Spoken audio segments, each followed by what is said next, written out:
Thank you, Mr. Gage. We appreciate it. And I do have a resolution to present to you. Okay, that's fine. Come right on. Okay. My name's Panthea Crawford. I know many of you. I grew up in one of those counties slightly east of Raleigh, but since 1981, I do consider making that home. So, there are a lot of things I'd like to say in answer to some of your questions, and before I get to what I actually have written, one very interesting document that I would like to get to you is written by the Carolina Farm Stewardship Association, which helps farmers all over the state, and they included the analysis which Mr. Cage referred to. It was a farm in Huntersville that did the analysis that said it would cost over $20,000 to implement the regulations as they are written in this bill S510. But that 18-page document is called Hurting North Carolina's Local Products, and I think it would be good for you to have a copy of that, which we can get to you. Is that a lot, Ms. Crawford? Is that a lot? Is that a big document? You said you could email it to the county and be distributed to them? Right. It's 18 pages, and it's not written in legalese. It's understandable. Ms. Anderson will give you an email address, and she'll be sure and get it to us. I am a firm supporter for local farming, tailgate markets, and food cooperatives. I believe that I and each one here, each citizen, should have the right to choose to grow our food organically or chemically if we choose, and to choose to buy from local growers and tailgate markets. I'm certainly not an expert on gardening or farming, and much less on interpreting federal regulations. I've read enough, however, over the past year about Senate Bill 510 to be very concerned. Under S510, the FDA will be given large control, new control over all food, seed, food supplements, and farming.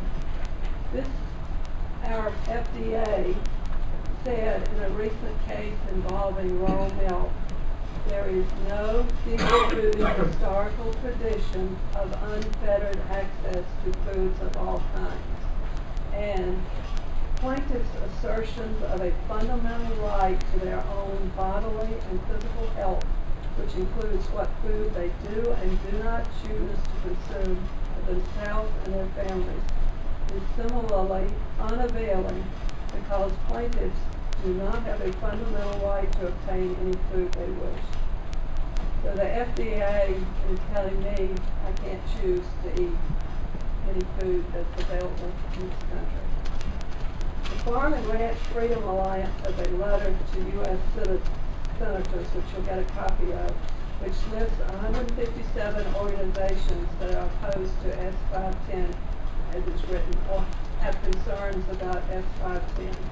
These represent consumers, farmers, ranchers, local food producers, and co-ops. The Farm and Ranch Freedom Alliance in this letter asks for support for the Tester-Hagan Amendment, which you may have heard of, with some additions. They ask that any legislation passed improve food safety without unnecessarily burdening and handicapping small-scale local food producers. Senate Bill 510 is misnamed a food safety bill. According to Aaron Turpin, a citizen journalist, quote, the bill will mean the end of small local farms and whole foods from anyone but big agri, and may even have the ability to affect your own backyard, garden, or self-sustaining farming.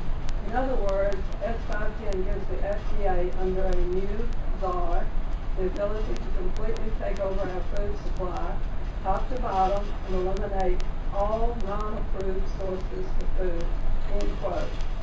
According to Dr. Rima LeBeau of the Natural Solutions Foundation, S510 will deprive us of freedom over our farms, gardens, and therefore our health.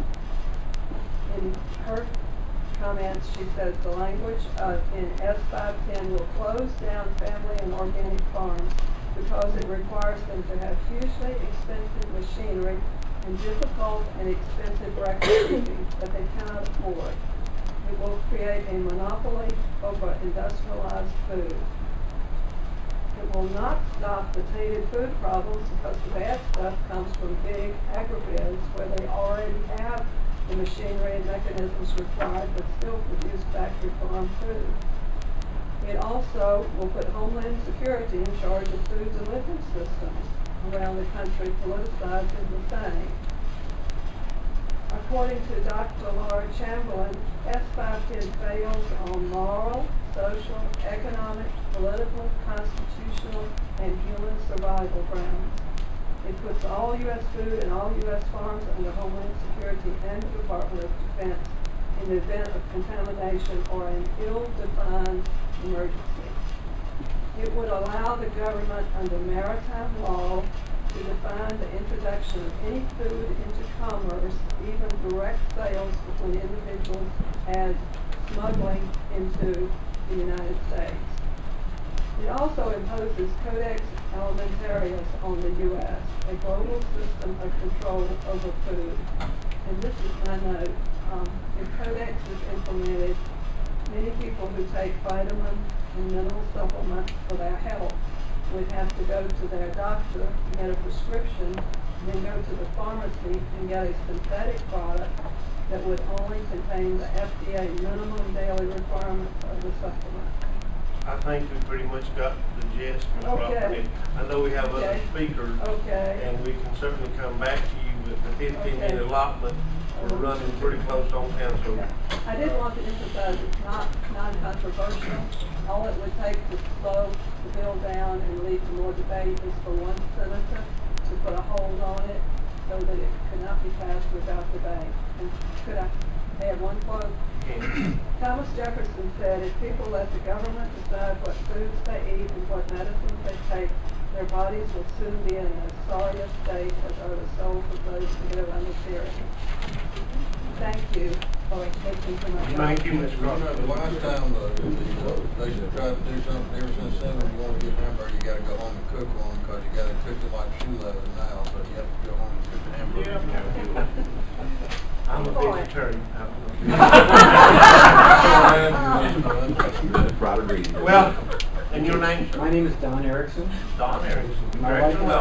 My wife and I moved here back in March of this year. We came to Macon County because of the farming community, because of the culture in the area. We traveled for 7 years, looking for a place to live, and this is where we settled. This farm bill could possibly destroy what we came here for. I tried reading through that bill.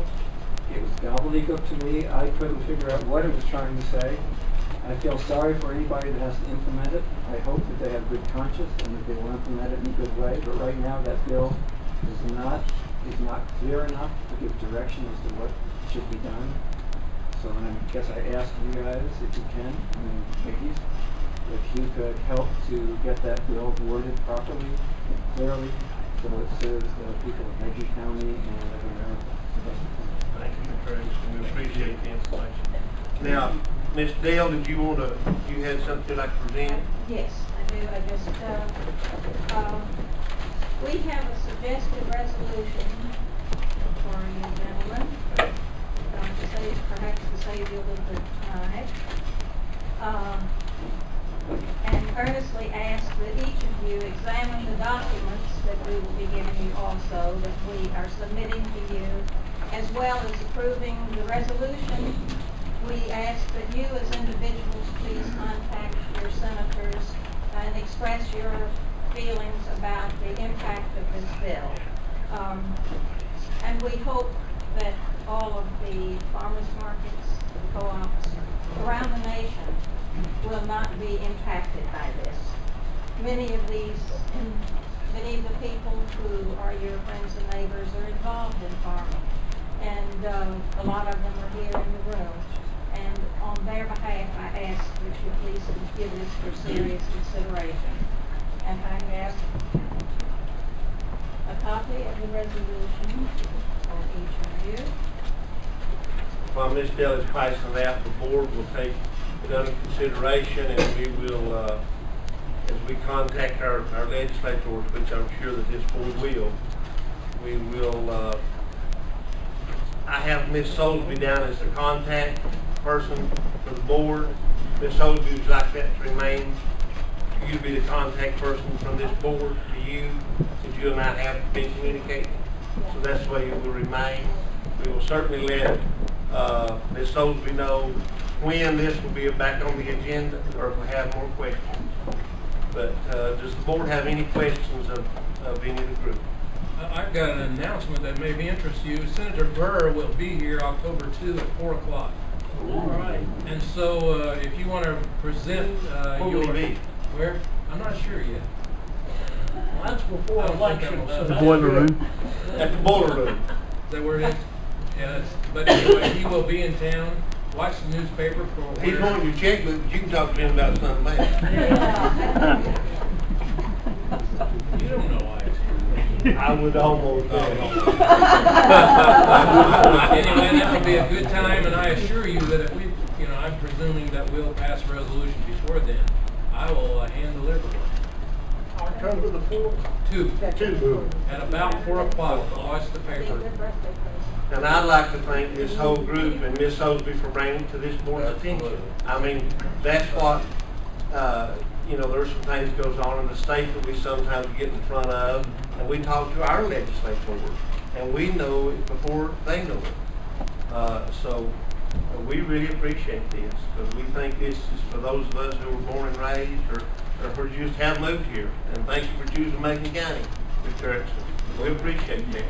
Thank you for making what it is. So, so I think this board, because that's part of this community's heritage, and so I think with what little I have found out about it, that this board would be in full support of the tailgaters and the farmers markets and the people that bring the cucumbers to mouth.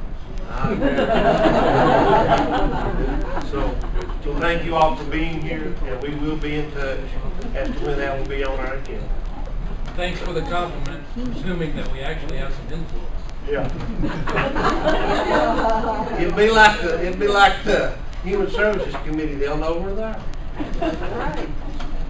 So thank y'all so much. Thank you for your Y'all time. may be excused, or if y'all want to stay, you're welcome to.